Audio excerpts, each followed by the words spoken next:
आज हम इन्वायरमेंट का कुछ इम्पोर्टेंट टॉपिक करेंगे।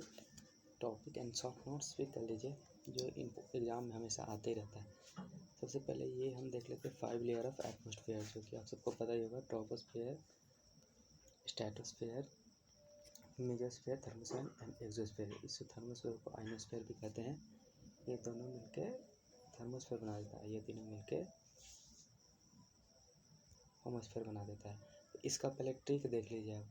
ट्रिक होगा take some mango to eat, यानी troposphere, stratosphere, mesosphere, thermosphere and exosphere.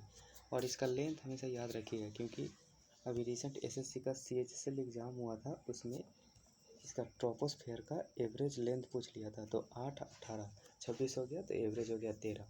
Stratosphere ये सब का भी लेंथ हमेशा पूछते रहता है एग्ज़ाम में। इसका लेंथ इंपॉर्टेंट है, उसको एग्ज़ाम कर लीजिएगा। और ये ट्रिक से आपको सीक्वेंस वाइज भी याद रहेगा। और कभी कभी क्या होता है कि हम स्ट्रेटोस्फेयर को पहले याद कर लेते हैं, इसको बाद में याद कर लेते हैं। इसी के लिए ये सीक्वेंस सही है, take some mango to eat.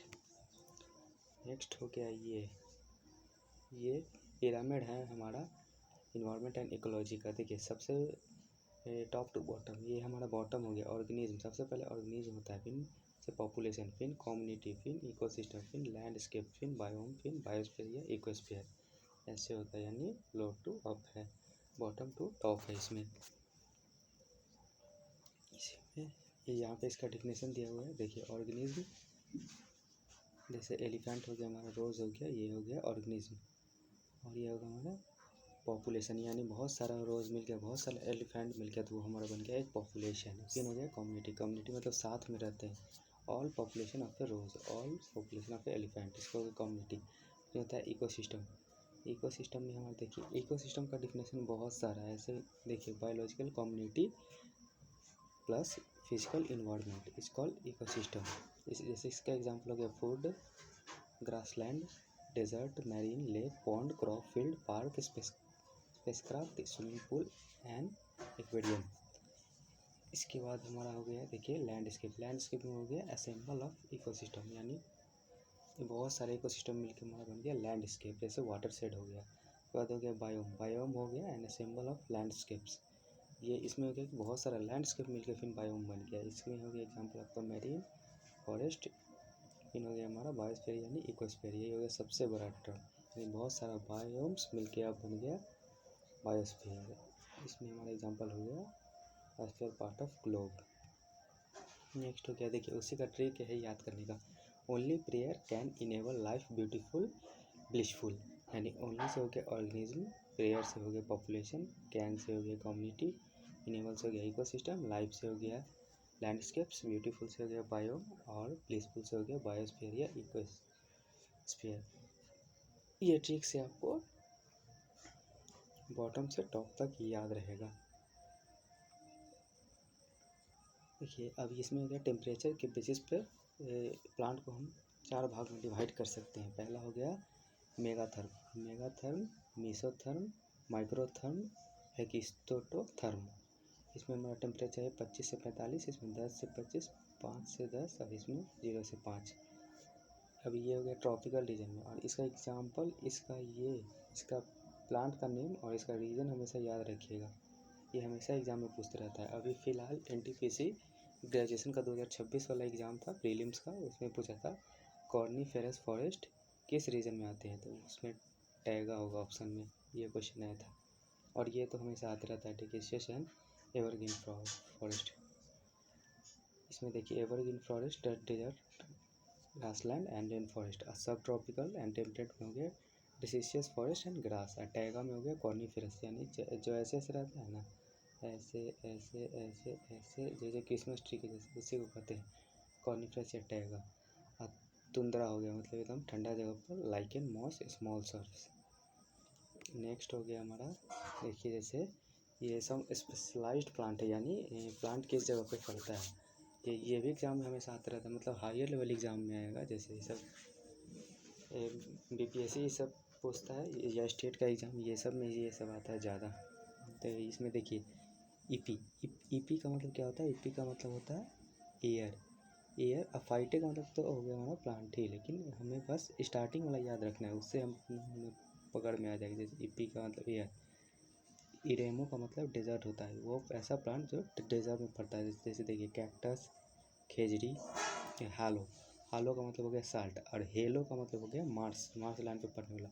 Litho का मतलब हो गया स्टोन, और शैमो का मतलब हो गया सैंड, और स्केलरो का मतलब हो गया हार्डन, यानी जो हार्डन प्लेस पे पड़ता है। जैसे कि वुड नहीं, ये देखिए हमारा जैसे हो गया वुडी श्रब पार्ट, मतलब जिसका जैसे कांटा हो गया, कांटा वाला पौधा रहता है ना, रोज़, लेमन, ये सब, ये हो गया हमारा। तो इसका प्लांट का नाम और इसका टाइप यानी एग्जांपल ये याद रखिएगा। ऐसे ज़्यादातर यही आता है, आपको ईपी दे देगा, पूछेगा ये किस प्लेस पे पाया जाता है या फरता है, लेकिन ये भी आप याद रखिएगा। नेक्स्ट हमारा हो गया, ये देखिए हम जैसा कि हम पढ़ें कि हमारा 5 ट्रॉपिक लेवल होता है। ये देखिए 5, और ये है पहले हो गया हमारा प्राइमरी प्रोड्यूसर, फिर हो गया प्राइमरी कंज्यूमर, फिर हो गया सेकेंडरी कंज्यूमर, फिर हो गया टर्सरी कंज्यूमर, फिर हो जाता है हमारा क्वांटिनेटरी कंज्यूमर, यानी फाइनल, जो कि होता है बैक्टीरिया और फंगी, टर्माइट यानी दीमक, ये सब होता है फाइनली, मतलब टर्स लास्ट का। ये पहला में हो गया देखिए प्राइमरी प्रोड्यूसर, ये हमारा phytoplankton, algae, bacteria, grass, tree. और फिर हो गया इसको जो खाता है, तो ये हो गया हमारा देखिए ग्रास हॉपर, जो ग्रास हॉपर ग्रास को खाएगा, जो प्लैंक्टन फाइटोप्लैंक्टन को खाएगा। फिर हो गया जो इसको खाता है, देखिए बर्ड, फिश, फूड। फिर ये हो गया इसको खाता है। ऐसे ही हमारा हो गया इसको first topic level, second topic level, third topic level, fourth topic level. इसमें हो गया देखिए 10% एनर्जी ट्रांसफ़र होता है, बाकी 90% एनर्जी वेस्ट हो जाता है। ये हमारा लिंडेमान जी ने दिया था। देखिए 1000 से 100 ही ट्रांसफ़र हुआ, 100 से 10 ही ट्रांसफ़र हुआ, 10 से 1 ही ट्रांसफ़र हुआ, बाकी 90% इसमें वेस्ट हो जाता है एनर्जी। नेक्स्ट हो गया ये देखिए, इसको हम कहते हैं सिंपल फूड चेन। ग्रास को डियर खाया और डियर को शेर खा गया। नेक्स्ट हो गया हमारा देखिए, इसको कहते हैं हम complex food chain. Complex food chain को ही हम फूड वेव कहते हैं। इस फिगर से आप याद रखिएगा। नेक्स्ट हो गया देखिए red data book. Red data book हमारा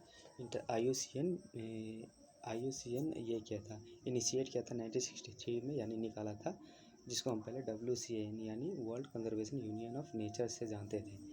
और ये बुक एक ही बार निकालता है और इसको बार बार अपडेट करते रहता है। देखिए जैसे कि 1963 में ये बुक रिलीज़ हुआ था, और उसके बाद ये लास्ट अपडेट हुआ है 2012 में, उसके बाद से ये बुक अपडेट नहीं हुआ। फिर हमारा हो गया ब्लू बुक। ब्लू बुक हमारा UNEP निकालता है, यानी यूनाइटेड नेशन इन्वायरमेंट प्रोग्राम, जिसका हेडक्वार्टर नैरोबी केनिया में है। ये हमारा ब्लू बुक निकालता है, जो कि खतरे में स्पीसीज, इंडेंजर स्पीसीज, जो कि एक्सटेंशन के कगार पर है। एक्सटेंशन हुआ नहीं है, एक्सटेंशन मतलब होता है जो कि विलुप्त हो चुके हैं, और इंडेंजर मतलब जो खतरे में विलुप्त होने की कगार पे है। और ग्रीन बुक हो गया, ग्रीन बुक हमारा इंडिया में botanical survey of India release करती है। इसमें rare plant growing and protected area botanical garden के बारे में दिया हुआ रहता है। अब देखिए रेड लिस्ट, IUCN का रेड लिस्ट को हम लाइफ बैरोमीटर भी कहते हैं, यानी जिससे लाइफ मापा जा सकता है, barometer. IUCN red list it a catalogue of taxa that are facing the risk of extinction, यानी जो रिस्क एक्सटिंक्शन के कगार पे है उसको, इसी को ये डालती है इस बुक की लिस्ट में। It is important to understand that the red list aims to impart information about the urgency and scale of conservation problem to the public। इसमें हाँ, यानी जैसे ये पब्लिक को अवेयर करते हैं कि ये हमारा इंडेंजर स्पीशीज है, तो इसीलिए इसमें डालते हैं, और कुछ एक्स्ट्रा एफर्ट भी लगाते हैं इनको बचाने के लिए। नेक्स्ट हो गया हमारा देखिए, जैसे हमारे 18 को बायोस्फीयर रिजर्व है हमारे इंडिया में। इसमें देखिए टॉप से नॉर्थ से स्टार्ट करते हैं। कोल्ड डेजर्ट हो गया हमारा हिमाचल प्रदेश में, नंदा देवी वहाँ हो गया उत्तराखंड में, कंचनजंगा सिक्किम में, तिहांग देवांग हो गया अरुणाचल प्रदेश में, मानस देवरू साइक हो गया असम में, नोकरेक हो गया मेघालय में, सुंदरबन हो गया वेस्ट बंगाल में, सिमलीपाल हो गया उड़ीसा में, अचानक कमर या अमरकंटक हो गया ये मध्य प्रदेश में, पन्ना भी हो गया मध्य प्रदेश में, पचमाड़ी भी हो गया मध्य प्रदेश, कच्छ हो गया गुजरात में, और शेषाचलम हो गया हमारा आंध्र प्रदेश में, नीलगिरी हमारा तीनों में आ जाता है, जैसे Karnataka, Tamil Nadu and Kerala. Gulf of Mannar हो गया, और ये हो गया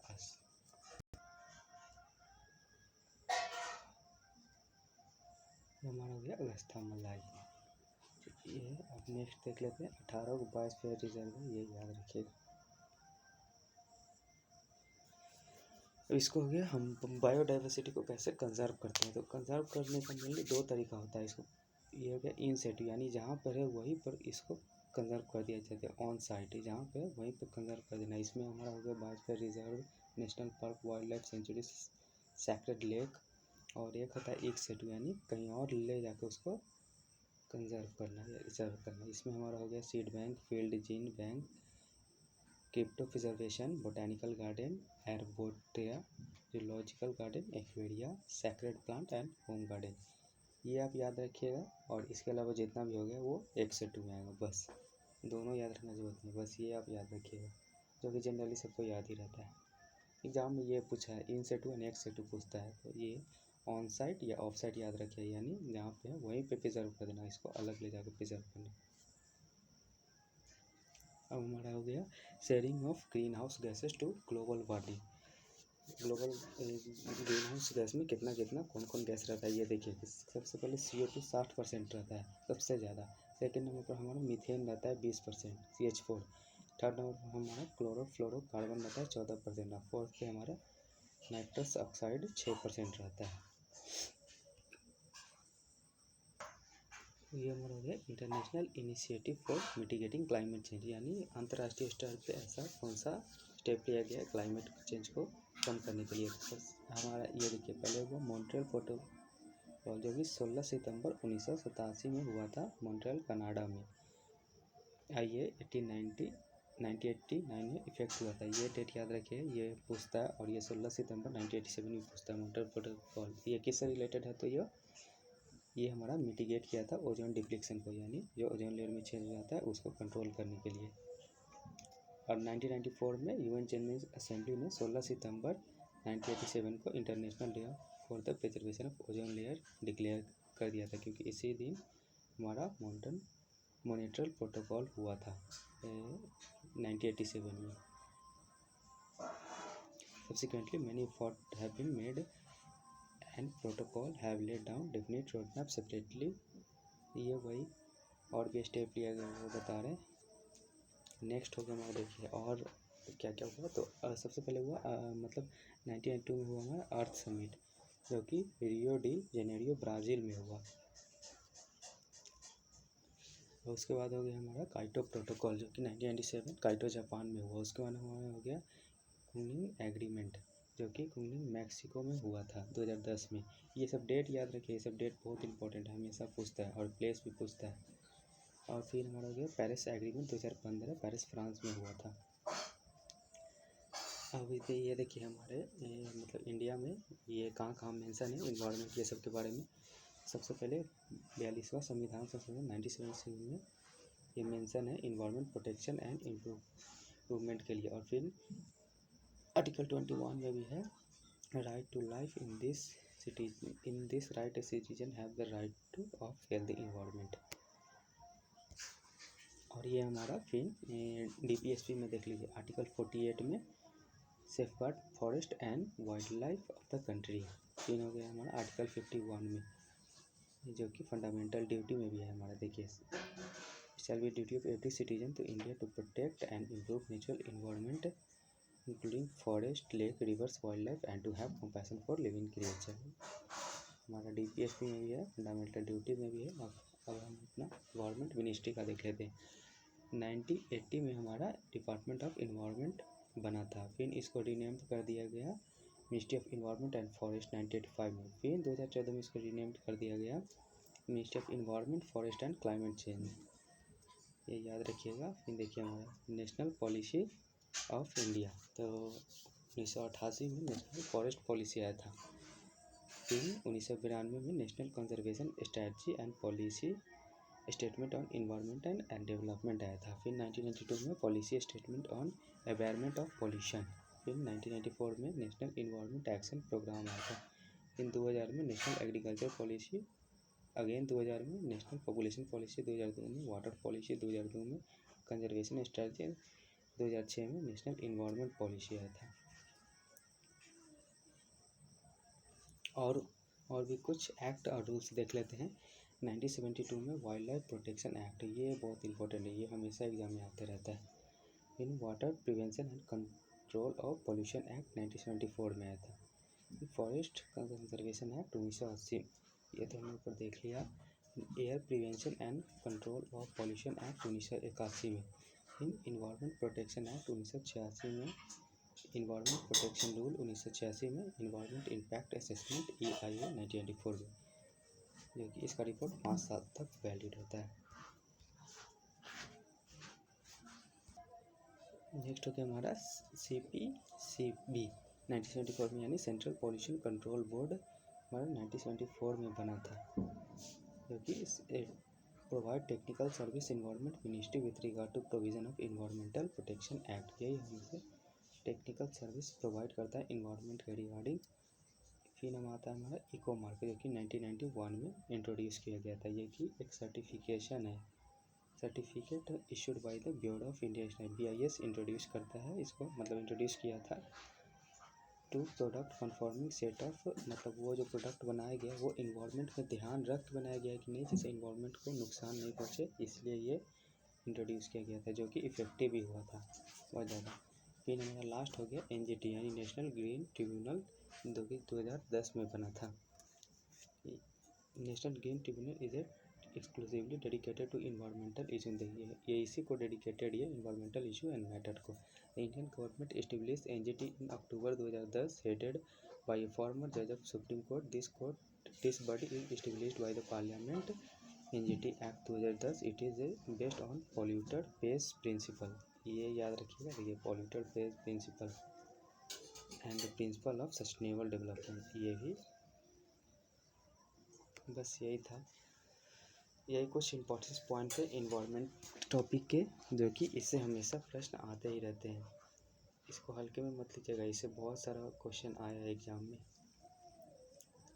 तो अपना देख के याद कर लीजिएगा, और अच्छा लगे तो लाइक शेयर सब्सक्राइब कीजिएगा study with. Thank you friends.